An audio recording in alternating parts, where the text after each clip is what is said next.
4. Happy Saturday morning, Preps fans. I'm Ashley Moore, and right before coming out here, I looked at the calendar and realized the state championships for spring sports are just about a month away. So why not begin on the lacrosse field with the #1 team in the state, the Meade Mavericks. The undefeated defending state champs, Meade Mavericks, taking on their rivals, the Holy Family Tigers. And let's begin on an 8-meter when Kaylee Walletto makes the save for the Tigers, but that would be about all the saves she'd get. Watch Emily Teku to Sierra Ryan on the pick and roll as Ryan scores the goal. And then we have a loose ball. Both teams looking to scoop up the grounder when Meade's Morgan Elson comes up with it, and she gets it to Grace Weber, who shoots. And that one goes 5-hole right between the legs of the goalie. But to more Meade, Ryan on the hezzy before throwing the lob to Morgan Elson for goal as Meade obliterates Holy Family 17-0. Over on the diamond, the Ralston Valley Mustangs with a tough task this week, trying to take down the #3 Chaparral Wolverines. So let's head to a scoreless bottom 2. RV's Marshall Strange at bat. He smacks one deep to left, and watch Brett Baldwin run the bases from first all the way home. Strange with the RBI as the Mustangs take the lead 1-0. Well, top of 3 now, Chaparral down 1. Wolverines, Josh McWilliams at bat. Baby, I can tell by the crack of the bat that one ain't coming back. Solo bomb to right center as it just misses Baldwin's glove. Game tied at 1. Top of 4 now, 2-1 for Chap, tied at 1. When Wolverines, Will Harbison sends this one to no man's land. He clears the fence for the 3-run homer to left. Chaparral takes the lead 4-1, and they go on to take it all 6-3 as Jason Berglund gives us a backflip to celebrate. We're over at Douglas County Stadium was a top 10 matchup. 3-seed Castleview SaberCats taking on the 10-seed Chaparral Wolverines, and will begin on a corner kick. Shap with the header and in for the shot, but Ashley Moody is there to deny it at the net. Halfway through the first half, SaberCats ball when it's sent downfield to Ella Remy with just 1 to beat, and watch her work in between 2, and she scores for the first goal of the game. 1-0 Castleview. Well, Wolverines turn now in the second half, looking for some offense, but look at the goalie, Ellie Bowers, come out for the block. Chap still trails, but back to Castleview on the attack when freshman goalie Sydney Matthews makes the save. Keep an eye out for her, because the SaberCats will stay on the attack. Taylor Hill on the pass, Kennedy Albertson with the shot, but Matthews comes up big again as the SaberCats go on to win it in a nail-biter 1-0 despite the exceptional play from Chaparral's goalkeeper. Here's the lone goal scorer, Ellie Remy. Something that was our game plan is she has a cast on.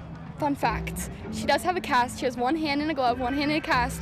So we were really surprised that she did save, really good save. She played amazing, but we were able to get one on her. She did very good, which was very shocking, especially because she had a cast, but we were able to pull it through. So. Well, congrats to them. Well, Smoky Hill Hoops just got even more impressive. Not for what they're doing on the court, but in the offseason with their club team, the Mountain Stars. From the Final Four to international athletes, 2 students setting the tone for the difference one can make with an orange ball.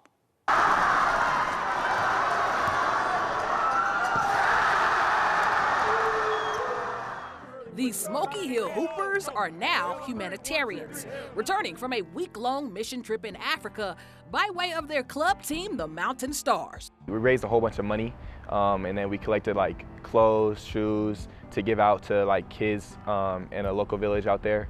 And then we also helped like gather materials to build desks and help build classrooms. The initiative is called Coins for Kenya, where they even dug pits for toilets and created water wells. Building schools, like building desks, painting, even just playing with the kids, stuff like that. That's where I had the most fun. Hi, you guys want to be in? Yeah. Say hi. 18 hours is how long it took from Denver to Kenya, which was a sacrifice. It took a chunk out of me on the way there. I was like, do I really want to do this? But to these student athletes, seeing the promised land was so worth it. It made me so much more grateful. I think, one, for what I have, and also just grateful to be in the position to be able I can help people. Philanthropy aside, the Mountain Stars were also there to hoop in an international tournament. So we played against a team from South Sudan, the Congo, and then we played against one of like the Kenyan local teams, and it was it was really fun. We won all of our games. We ended up winning it all. And so it's just crazy seeing how they play, how they treat each other, how much it meant to them just to even play against people from like America. Oh, the places sports can take you. Actually using it to like help other people and change other people's lives it definitely opened like my eyes a lot. And once the offseason ends, Damian and Carter will trade their Stars jerseys back in for the Smoky Hill Unis, looking to finish what they started. Like these last 4 years, Smoky Hill just been going up and up and up. Like when I was in 8th grade, they lost in the Sweet 16. My freshman year, we lose in the Elite 8. Sophomore year, we lose in the Final 4. There's only one more. There's only one more to go. You know, and we're not losing. No more we're not losses. losing in the championship. Yeah, so they better you not put let us in the get there. championship, we're not gonna lose there. For 9 News, I'm Ashley Moore. Well, reminder, we can't be everywhere, so if you're ever out of the game and see something you'd like featured on the Prep Rally, just send it over. That's all, folks. I'm Ashley Moore, and we'll see you next time right here on the 9 News Prep Rally.